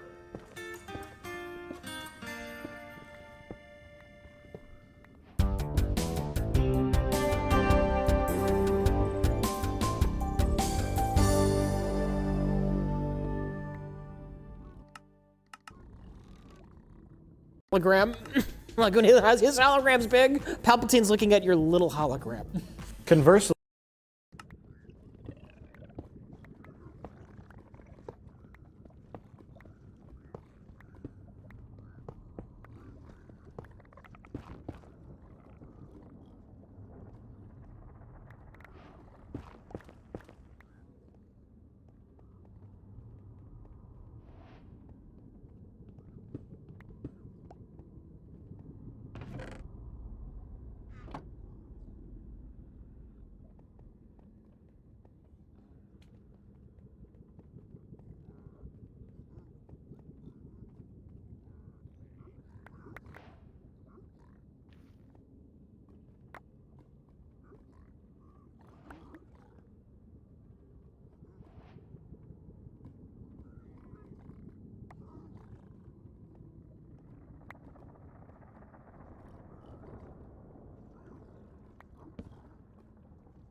Hello there, ladies and gentlemen, and welcome to a critique of Star Wars The Last Jedi. This video is going to spoil everything about the film, so please go away if you do not want that to happen. For those that do and don't care about the narrator or an introduction, I recommend skipping the intro and heading right for this very time code for the analysis. I've had a monumental response to my previous video, and since it's thematically accurate, I guess I can say you have all given me a huge sense of pride and accomplishment. But seriously, thank you for the kind words and the helpful criticism. It's been amazing for this channel. As this series of videos progresses, I'm going to use footage of Star Wars Battlefront 2, the good one, with media supporting it like clips and screenshots. Hopefully then I will be immune to takedowns. Now, I've received a huge amount of comments, and I have always been one to read them on my channel, so when facing down over 6,000, it took some time. The most interesting ones, of course, are the ones that tell me that my review, or critique, or analysis is inaccurate on certain levels, when I thought it was clear that I was making a poorly researched rant, but what are you gonna do, right? Titles don't mean anything nowadays. Most people are so used to clickbait that I think they're expecting to be lied to at this point. I have a few goals to reach with this new video. Firstly, I want to create a video that critiques and discusses the writing in Star Wars The Last Jedi, in full, chronologically. But unlike my previous video, this will be without the anger or language that prevents children from viewing it, as many have shared that they want a safe version of my video for their children to understand and learn from, which I am more than happy to provide in this instance. Secondly, I want to respond to those who feel the criticisms of the film by myself and others were unfair. I'm going to do this by responding to the arguments presented in favor of the writing and attempt to offer an olive branch to those who genuinely believe this film is a masterpiece. Thirdly, I'd like to share with you all how this channel will be moving forward at the end of the series. I have to warn you that my tone is going to be very different in this series of videos compared to my Rage, as that is the first video I've actually made of its kind, and what you're seeing now is actually the way I prefer to present my work. Fair warning for those who don't want that kind of content. And for the inevitable question of why do you care this much about a movie, film and game consumption is pretty much my favorite pastime on this planet, and understanding it is part of the process that allows me to appreciate the work involved. Going in depth not only lets me understand mechanics of film and game design, but it helps me understand why I feel certain ways while consuming content. I am happy to share that with you all, and if you can't empathize with this, then I'm sorry, but you don't have to watch me do it. Another thing that many have pointed out is that I equate all issues with each other, as if I'm saying a small change in gravity is the exact same problem as a character being completely out of order. While in reality my work is more about presenting these things to you. You're welcome to feel about them whatever you will. However, I will let you know my personal perspective when the moments come. I would also say that you should watch the film before watching this video series, but do as you wish, folks. I will be going beat by beat through the entire script. This series will be split into a trilogy, and it will first cover the film scene by scene with deviations to topics that I feel are important in terms of writing and production. And then once we get to the end, there will be a few meta things to discuss, and finally a conclusion. Once we get to that point, I will give you folks a channel update, and that will be the end. Oh, and for those of you who left comments saying I wasn't standing up for my opinion by putting the disclaimer at the end of my previous video, that was because I actually did get a few things wrong here and there, and it was badly written. It was rushed. But you won't see that disclaimer in this series, nor any of my other videos at this time. I have spent an entire month rather than a simple few days. Are you excited? I hope so. So let's take a calmer approach to Star Wars The Last Jedi. In order to maintain the stability of this video, I will only use screenshots from the film with extra bits to inform the viewer. I will also have footage from interviews and press conferences with Mark Hamill, and these clips will be without context. So please check them out in their original context if you want more information, or simply make of the clips what you will, as this is obviously all explained from my perspective. Now, Star Wars The Last Jedi begins with a crawl telling us that the First Order reigns. Now, why is this a problem? The state of the galaxy has always been important in Star Wars because it gives us the framing of the story as well as functioning as a source of urgency during the adventure. The Empire exists. It's bad. We need to topple it, etc. It is absolutely a simple prospect. We're not provided some massive essay about the functionality and power, but we understand the premise. The prequels went further and made it clear that the good guys ruled, but they were bloated with bureaucracy. The systems, methods, and lack of real passion from those in power led to fertile grounds for someone to take advantage. And despite the scenes being considered boring, the world was built, the stakes were set, and the progression of events were clear. The modern trilogy confused everyone. We were left to assume that there was a republic, but they really didn't do anything, and the First Order rose from nothing, as far as we can tell. On top of that, there is a resistance force, but we have no idea what they're even resisting. Who joins a guerrilla team fighting against nothing in peace times? Why does this force even exist? And if it is supported by the Republic, then why is it so limited? There are ways to explain all of this. Just because Palpatine is dead and the second Death Star was destroyed, it doesn't mean the Empire had no funding to begin again. But it was implied that they were crushed. Something of a history would have been appreciated. Because now our framing is confusing. We don't know what the stakes are. Is the First Order as large and powerful as the Empire was, or is it even more powerful? Is the Republic aware of the First Order and how it rose? How powerful and far-reaching is the Republic? This is all over the place, so when characters talk about bringing the First Order down, it makes sense in that they are a negative force that needs to be stopped, but didn't we already do this? Anyone who knows of Star Wars has that niggling question in the back of their mind. Isn't this just the rebellion and the Empire again? But this time, when they don't explain much of the operation or history, it doesn't stand on its own, as we assumed they were destroyed, but now they aren't. Does this not unmake the originals, as their work was now pointless? Look, I get it. This is silly to get hung up on, right? Let's just get on with the war part of Star Wars. But for me, and many others, we wanted to have a reason to remain invested in the world. When it came to the original films, we would ask, what are all the elements of this world? Maybe there are more systems, more characters that could get involved. What is this empire exactly, and how can they be stopped when they're this large? These questions would be answered by virtue of the scenes. Comparatively, when watching the modern trilogy, we would ask, what is going on with the writers? Why haven't they bridged the gap between the two films? Not only are the questions inherently pulling us out of the film, but they would not be answered by either of the first two films in the trilogy whatsoever. The Force Awakens is inherently a sequel, and it can shoulder the blame for many faults of The Last Jedi, but frankly, these films are both sequels. They both need to respect the history of their own saga, otherwise they will be weak at the foundation. Just because The Force Awakens doesn't do enough history, it doesn't mean that The Last Jedi doesn't have to. For example, if the Empire lost their Death Star in Episode 4, as we saw, and then we were told that the rebels reigned supreme in Episode 5, it would have been incredibly jarring, since we know there is more to the Empire than one space station, or planet, or even fleet. Conversely, the New Republic is knocked out in one scene, and Episode 8 begins where Episode 5 began. This isn't poetically cyclical, it's incompetence. What happened in between? The Force Awakens seems to try to bridge the gap, in that the Republic gets destroyed rather than them just being destroyed already, but they've skipped huge amounts of information. Why not have a trilogy of films in which the bad guys were puny and trying to survive, while the good guys were attempting to crush them at every moment, providing scenes of moral ambiguity? This could add to Kylo's character in that he chooses the losing side because he empathizes with their goals, their morality. Instead, we are left to assume that he probably got attracted to them by their power,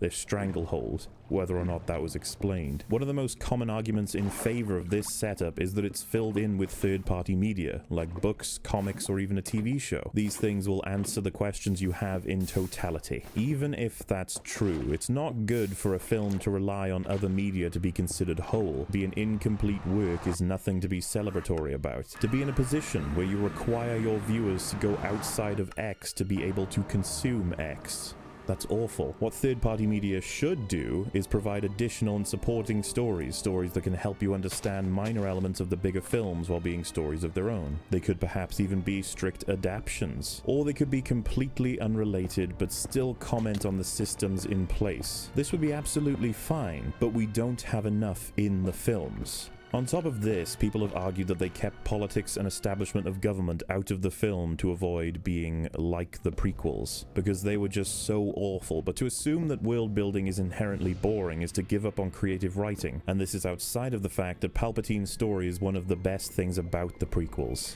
A surprise, to be sure, but a welcome one. The politics is absolutely a part of that. Regardless, this is disjointing, and Episode 7 ends with the First Order decimating Coruscant and other planets that represent the Republic, while also suffering massive losses on their own. Episode 8 simply tells us that now the Republic is gone and Snoke is leading the charge to take over the galaxy. Because of Episode 7, the people who jumped from the original trilogy are confused. But now, even the people who jumped from Episode 7 to 8 are confused as well. It is absolutely possible that it happened, that power and resources were moved in certain directions. But no one has told us how, no one has told us why. We are told to accept this, and it is rather distracting. But let's shift gears onto a similar topic. The crawl talks about General Leia's resistance fighters being the only thing left to stand against the rising tyranny of Snoke's First Order. This is, again, confusing on the part of Episode 8.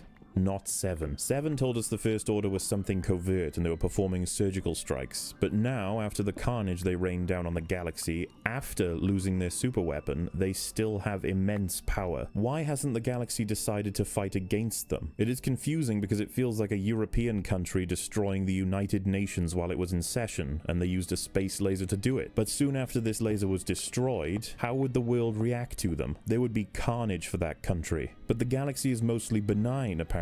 We don't see any repercussions for the First Order. Another aspect to this is that we don't even know how much time has passed in the world. We know that Rey is scene for scene carrying on, but Leia must have gotten her crew back to her fleet, retreated to a planet for safety, and then got found out by Hux, Kylo, and Snoke on their respective fleet. Not to mention that the Resistance and the Republic are so pathetic that it would seem even the Hutts could have taken over with a fleet. Or hell, even someone as simple as the Trade Federation. The First Order are not the only ones with power to amass an army and a fleet. But apparently the First Order are the only faction willing to install their own government, now that the Republic is destroyed. We need to know why the Republic being destroyed is heavily impactful for the galaxy. We need to know why it wasn't hard to do. And finally, we need to know why the galaxy doesn't care. This is now so crazy to anyone trying to maintain continuity. It feels like a chess game was being played and we left for one moment only to come back to all of the pieces being changed or simply moved dramatically. Again, this is not strong world building for the modern trilogy to have. It is hard to be invested in this world when we are so hammered again and again with gaps in the plot. No, I am not referring to plot holes just yet, just gaps in the story that could easily be explained in a few scenes of passing statements, or perhaps a crawl that was longer than one paragraph, but the respective directors and writers want to get their landscape before anything else. They don't want to work for it, they don't want to be responsible for it, they want their scenes before they want their story. Batman vs Superman is an example of the scene coming before the story. Everything is leading up to their conflict by design. The story is written to accommodate it, and Star Wars is no different. Rian Johnson wanted the pieces on the board to be in a particular place in each part of his story, and his groundwork didn't allow it, so he made the groundwork himself and wrote a single paragraph telling us this is simply how it is. This is not to say that the world building is perfect in the other films,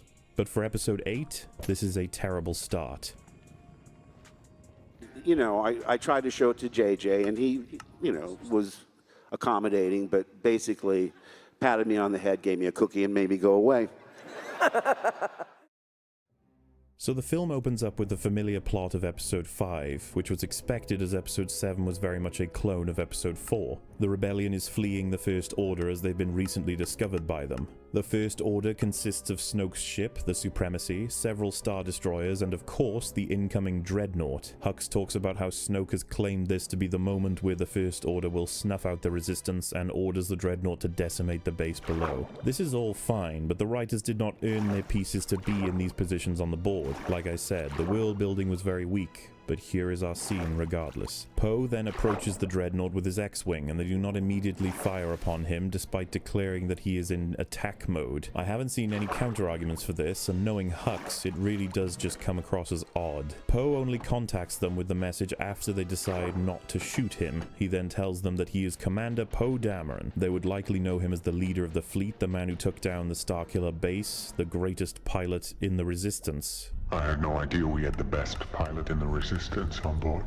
So, again, why don't they shoot him? Hux has no intention to bargain with Poe. He makes a grandiose speech about power, and so you're left wondering why the writers have created this scenario. In mere moments, we understand why. They want to tell a joke. Poe says he wants to talk. Hux threatens him. Poe says he wants to talk again, implying that he didn't hear Hux at all, so Hux threatens him again. Then Poe asks to talk to Hux, the pasty, skinny guy. Hux fumbles with his colleagues trying to figure out why Poe can't hear him until an officer lets him know that he's being trolled. The word the subordinate uses is tooling. This then ends with Poe saying Leia has a message for Hux's mother, and Hux shouts, "Open fire." Jokes are complicated in discussion. This is because we can't tell people what they find funny. But when you break jokes down, certain elements can be measured. I, like many others, was under the impression that Hux was not only smart, but he was formidable, and a counterpart to Kylo Ren. This was the impression I got from scenes in The Force Awakens. We shall destroy the government that supports the Resistance, the Republic. Without their friends to protect them, the Resistance will be vulnerable. In Episode 8, Hux is given the wonderful treatment of being bumbling and stupid. He can't even tell when Poe is giving him a crank call. It is unfortunate because you can still write endearing scripts without relying on your characters being stupid to try and create comedy. Now, I'll only do this once, but what if Tarkin were alive and Poe were able to speak to him? Ryan wouldn't dare try and humiliate that character, I hope. And so how would this hypothetical situation go? Just for the fun of it, let's run the same scene but with Tarkin instead. Hi, I'm Commander Poe Dameron. I've come to negotiate with Governor Tarkin. Is he there? Whatever negotiations you wish to engage in, Commander Dameron, I warn you, the best I shall offer is a swift death. Surrender now and I shall accommodate such a request. Hello? Tarkin? Is he there? Tall guy, kinda pale. Your obvious attempts at humor during a most desperate hour for your comrades only reveals your weakness. Surrender or be destroyed. Oh, hey Tarky, there you are. You sound angry. I did destroy that giant base of yours after all. You still not over that? Or do you just sound angry all the time? Charming to the last. Though I would be more concerned with my own fleet if I were you, Commander. We need only a single suitable fighter to wipe out your pathetic resistance. You know, I was gonna say the same thing. BB-8, punch it! Open fire! This dialogue achieves the same goal in terms of connecting us to Poe. He is intelligent by stalling the enemy, giving himself and his fleet time to prepare for the inevitable battle. He confidently confronts the enemy leader without fear and feeds into the enemy commander's bloodlust. This also allows the enemy to maintain their dignity. Hux sacrifices his intimidation in this scene in order to create a joke. A joke that doesn't land properly for a large portion of the audience. Hux only realizes he's being humiliated by the time Poe says, "Your mother." It's embarrassing. Now, I'm no script writer, but my suggestion would hopefully achieve the same goal and leave the characters intact. It's nothing amazing, but I also didn't get 2 years to change it. We then see Poe is going to dart between the surface cannons of the Dreadnought and blow them up. This is fine. Poe is established as the greatest pilot in the Resistance. We can assume it is like his superpower.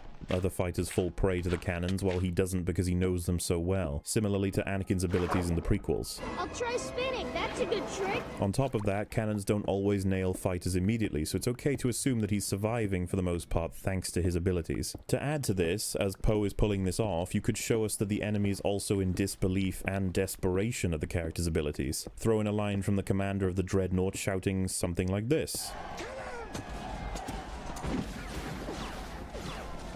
It makes us aware that within the universe, what the character is doing is amazing and one of a kind. He's a hero. Instead of this, we have a very clumsily written line to attempt to explain this scene. The Dreadnought commander says that the ship is too small and at too close of a range to shoot, and they will need TIE fighters to bring it down. This is ridiculous. The surface cannons are made for destroying these small and nimble fighters. That is their purpose. Sure, they miss, and that's fine, but to say that they can't hit him as a result of their design? That's preposterous. What is the point of the cannons if they can't shoot fighters by design? Is it only to shoot the bombers? Because as the film proves to us, we don't even need the cannons for the bombers to be decimated. How does technology that advanced from the past get worse? The surface cannons in the OT were more than capable of decimating fighters. Watch yourself. Increase speed full throttle. What about that tower? You worry about those fighters. I'll worry about the tower. This makes the scene hard to stay attached to for many viewers, as we are now making up some new and strange rules about surface cannons to explain Poe's abilities when it would have been far easier to simply say he was talented. This line is also coaxed out of the commander by Hux, who apparently was unaware of this design flaw. Does he not have surface cannons on his own ship? So why is he curious that the ship hasn't been destroyed? We end up finding it hard to fear this ship because of its own incompetent design. Why aren't there any shields on the Dreadnought whatsoever that could prevent prevent this as well as the incoming bombing. They stayed true to this in Rogue One, just a year ago. Admittedly, Gareth Edwards was heading the project, but as you can see, they're using Y-wings to try and decimate a Star Destroyer. The Star Destroyer's shields make this difficult, so they disable it with previously established tech, going as far back as Episode 5. So it is possible to work with these things in new films. Because if we take this film seriously, by this line of logic, we are now dealing with the idea that any single fighter is a massive threat to a Star Destroyer in the future of space battles, as they cause a death by 1,000 cuts. If all that can stop Poe is fighters, then why haven't the fighters been scrambled already? Hux and the First Order arrived about 5 minutes ago now, and they were witness to a fleet just in front of them. It stands to reason that they may want to release fighters immediately, but they only do it in response to Poe destroying several cannons. This scene is already difficult to figure out the motivations and potential of each piece involved. But now we're changing the rules on what each ship is capable of. Poe is then shot very casually by the first fighter that encounters him, which does lend more clout to the idea that he isn't quite the impressive fighter pilot compared to that of Force Awakens' depiction of Poe in his X-Wing. The reason this has happened is for tension and a joke. BB-8 ends up fixing the ship with slamming his head into the motherboard. This would be yet another example of a poorly executed goal. We want to have a moment of levity to solve a potential crisis in a funny way. That's fine. But please don't have BB-8 play whack-a-mole with electricity. It is distractingly strange as a problem to solve. It is beyond that of a video game even. So what would be an easy choice for this in terms of fixing technology in a funny way? Well, just yesterday I fixed a flashlight I was using by banging it on a table I was near. This is a real thing that happens, and you can make BB-8 get visually frustrated with a meticulous job he has to perform, only to make an angry beep and then slam his controls. Have Poe say something like, "That did it!" and BB-8 can have a robotic sigh. Again, endearing, rooted in some truth, and performs the task of levity rescuing tension. Like seriously, is shoving your head into a motherboard a real thing? Any of you guys ever done that? Regardless, Poe buys enough time for the Resistance to escape the base, and Leia commands Poe to return to the ship. He refuses because this is a chance to defeat a dreadnought. The interesting thing is that Leia says disengage your fleet, but Poe is alone, as the First Order made very clear. However, in mere moments, 8 bomber-class ships approach the dreadnought. The first thing here is that from my limited knowledge, there are already bomber-class ships alongside the X-Wings in Star Wars. They are called B-Wings and Y-Wings. The latter fired proton torpedoes. They are used as orbital bombardment, as they can breach shields if used in the right frequency. What we can see, however, are these newly designed bombers that are extremely weak and ineffective compared. Rian Johnson, the writer-director, wanted to closely reference World War II bombers, and he even showed a film in relation to this to the crew in order to nail the reference. That is wonderful, and it shows a level of passion.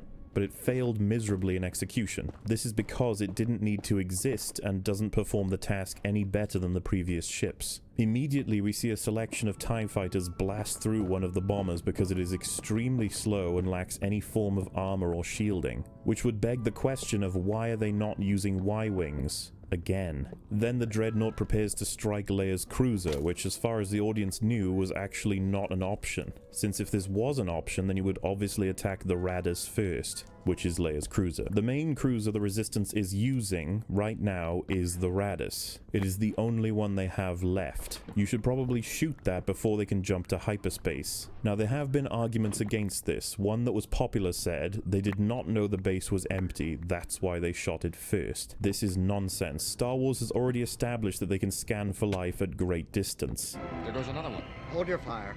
There's no life forms. It must have short-circuited.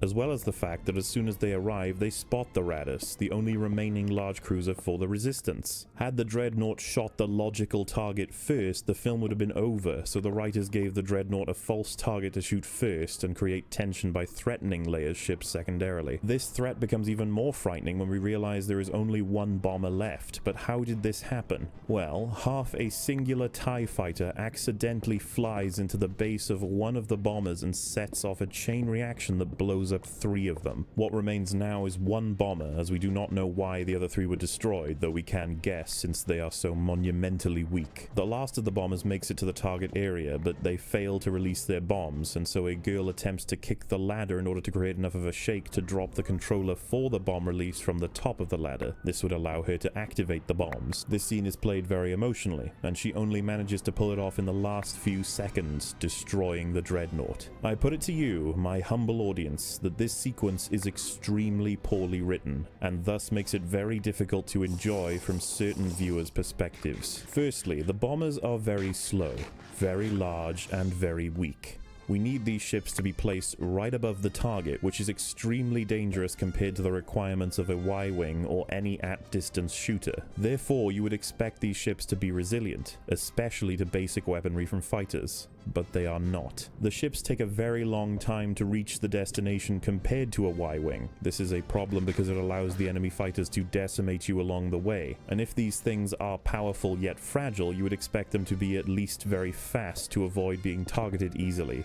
They are not. The ships on top of all of this are very large, providing a huge, slow, and fragile target for the enemies. This is blatantly poor ship design. Why are the Resistance using these ships instead of their normal bombers? The only argument I've heard is that their payload is capable of knocking out a dreadnought where even a whole fleet of Y-wings are not. This is a fabricated argument. The writers control whether this is possible, not the viewers. There is never a line to say these bombers are the only ones that are capable of this level of damage, and even if they were, that would be an artificial inconvenience to allow the use of these ships. The fact is that Y-wings have been used to decimate Star Destroyers.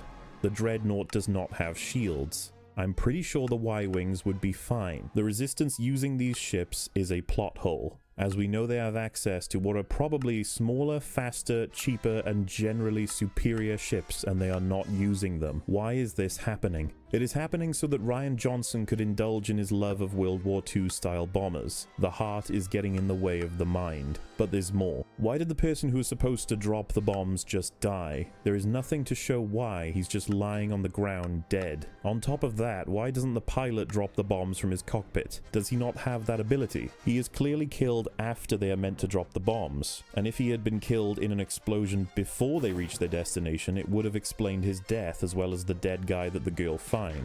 I think they may have edited this out of place. If you have the pilot die and the bomber person die, it leaves the gunner to perform the task. That makes sense, but it is not how this series of scenes goes. Also, why isn't it voice activated? That would probably be a useful piece of technology here compared to a button. Moving on from all that though, the payload releases and it's actually bizarre. Never before have we seen this sort of method in Star Wars, but this is where we will start to bring in many arguments for the defense of the film and try to respond to them.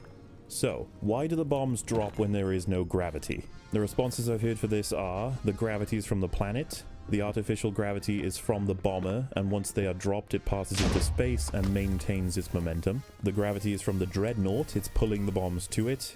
The bombs are magnetized. So let's tackle this. The planet is far off in a completely different direction. If it was pulling the bombs, they wouldn't fall to the dreadnought. The artificial gravity of the ship could create the momentum required to explain why they drop, though that still seems weak. The dreadnought couldn't possibly create the gravity required to pull the bombs at that speed that they drop. The bombs may be magnetized. That would actually make a lot more sense. In fact, that's some good writing to make up for the inappropriate ship design. However, this would be an example of somebody writing the script for Rian, and it's not the first example. Now, why is there a gaping hole in the floor of this spaceship? Why wouldn't this be sucking the atmosphere right out of the ship? The response to this is either you are right, that doesn't make sense, or there is a force field that protects people from the atmosphere of space but allows for bombs to release, you simply didn't see it. Assuming the latter is true, it is very much a piece of cop-out writing to allow for the visual, as well as it being the first we've seen of this class of ship, so information would be nice. What you could have done is have a little robotic voice saying, "Force field activated." Anyway, the amount of time it takes to loose the payload from the bomber means that the first bomb would likely have a chain reaction from the dreadnought all the way to the bomber itself. In fact, this is exactly what we are shown. This is horrible design. How does a bomber survive a bombing run? Are these ships meant to be destroyed once they attack their target? Please remind me why they are not using Y-wings again. Aside from its own kamikaze aspect, it will also allow enemy fighters to rescue the target from destruction by committing suicide, as we've already seen. It's very simple. It costs one fighter to rescue an entire dreadnought now, and you wouldn't even need human sacrifice, have a droid do it, or even shoot the bombs as they release. They could literally park a TIE fighter just below the bombers, and as soon as they open up, just open fire. So in conclusion, we have ships being brought to the brink and ultimately sacrificing themselves to destroy the enemies in a tense, action-packed scene of survival to prevent the destruction of the Resistance. It sounds fantastic in theory, a classic heroic tale of sacrifice, but the writer did a horrendous hatchet job of supplying the elements and environment to make this happen. Ryan wanted the sacrifice, he wanted the World War II bombers, he wanted the tension, and he wanted the relief of success, but he didn't earn any part of it, and so the scene is an utter writing mess, and the bombers being shoehorned in as a result break many of the logistics and rules set in place by reality or by Star Wars itself. The Resistance then retreat and escape through hyperspace. Because of this inexplicable loss, Snoke is angry at Hux and appears as a full-headed hologram on the bridge. He is furious that Hux allowed the Resistance to escape when this was supposed to be the moment they were snuffed out. He immediately drags Hux to the ground, and you get a slapping sound combined with Hux screaming pathetically, further reducing his character to a bumbling fool. Hux then tells Snoke that they will not escape because of the new tracker they have developed, and the scene ends. Such a small scene, less than a minute, and yet it contains such lazy writing. Why doesn't the Supreme Leader know about First Order technology developed from Empire technology that allows you to zero in on targets at will? This is brand new for the series, as they have always had to place trackers on ships, but now only need to find them and it's over. Since this scene could have been cut, the only real purpose it actually serves, aside from showing the raw power of Snoke, is to humiliate General Hux. Again, which means his character is almost retconned now. Hux was once of similar standing